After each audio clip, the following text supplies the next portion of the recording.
What's up mga kabisaya business? Kamusta man ang inyong adlaw? I hope you're doing fine. Anyway, kani nga yung video karon ako aning gihimo kay one of my friend. Nangutana siya kung unsa daw kuno ang very nice nga work from home or online business nga ako ang ma-recommend sa iya para yang start.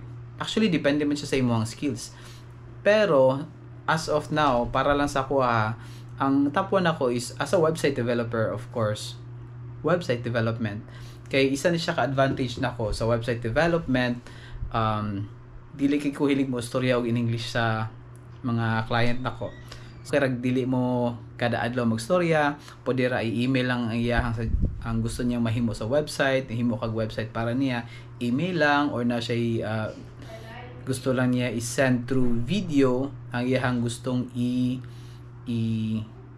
ipahimo nimo sa website. So, dako kaya na siyang advantage nako kay kapoy biya produksi in English lang, di ba? So, muna siya yung number 1 ako. Ang number 2, which is related na po siya sa website, which is SEO, which stands for Search Engine Optimization. So, sa mga wala kabalo kung unsa ng Search Engine Optimization, isa na siya ka-service in which amo ang i-optimize ang mga keyword nila sa imong website or imong landing page para every time katong mga prospect nga customer mo type in sila ani nga keyword in any platform like Google, isag Facebook or YouTube, ug mo nang i-optimize, dako kayo possibility nga mo appear og una dito nasa pinakataas sa mga searches ang imuhang page. So mo na siya search engine optimization. Ikatulo, ako po siyang i-recommend sa mga gusto mag-start og work from home nga wala pay or business from home nga wala pay ikapundar or wala pay ikapuhunan sa ilang negosyo. Muna siya gitawag nato og affiliate marketing. Para sa mga wala nakabalo kung sa tong affiliate marketing, ang affiliate marketing is wala kay product, pero ang imuha lang buhaton is makig-partner ka sa mga company nga products, like for example, products from Lazada or Shopee. So na kay partner merchant nimo, so pwede ka to imong gamiton mo generate mo hatag to sila og link nimo.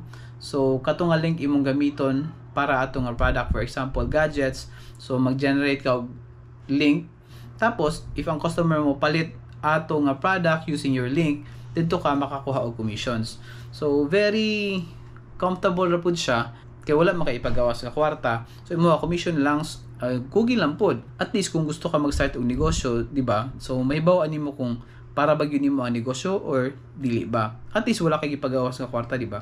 So okay, para sa mga gusto makakita og affiliate marketing applicable diri sa Pilipinas, pakitanta mo. Nakoy duha ka affiliate marketing nga gisulan this year. Ang una is ang nakoy bagong account sa Involve Asia, and number 2 is Ecomobi Pasio. So ang first is ang Involve Asia. Ako ipakita sa inyo sa ako ang dashboard para inyo makita. Ako ani siyang gi-start this year and money ang commission. Money siya ang sample dashboard.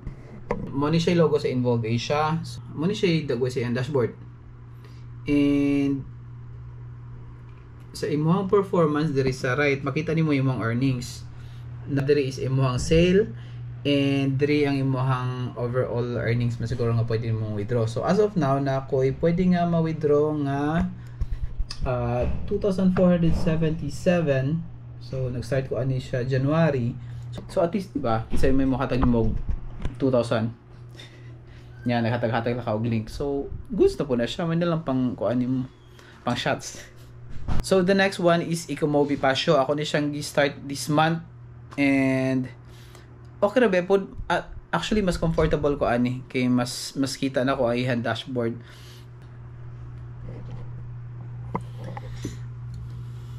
Okay. So mo ni siya dagway sa mo siya ang dashboard niya. Og derita at sa aksalang taon kay March 15 to March 21 man ni. So kung lang pilion ning kaning 30 days. So for Feb 20 to March 21, na nakoy commission nga 188 pesos. 188 pesos. Nag-share lang kog link. So kasi may mahatag nimo 188. So mag-accumulate na siya, which is very good. Kay wala makailayang buhat. Sayang po din mong internet, di ba? So yun nga na ra. O, pangutana. Kuya Jewel, ba ako'y laptop? Pwede ko, ana? Actually, dili. Kung sa website ka o sa SEO. Pero kani sa affiliate marketing, pwede ra gyud phone mo imong gamiton. So, what you will do is pwede ra ka moadto sa Lazada or Shopee. Tapos kung unsay gusto nga product mo i-promote, mag-generate lang kag affiliate link and then boom. Then commission na din ka after to nila bayaran. So, ingana mo ilahang pamaagi. So guys, kung interesado mo sa website development and SEO, actually daghan kayo mga courses dia online, pwede ra po ninyong gamiton. And for the affiliate marketing, pwede ka maka-start tayon gani karon. So naara pod ang ibutang ra pod ako ang link sa ubos. At least ikaw na mo pili, pwede ka mo sign up. Ayaw ka bala ka guys kay it is completely free. So good luck.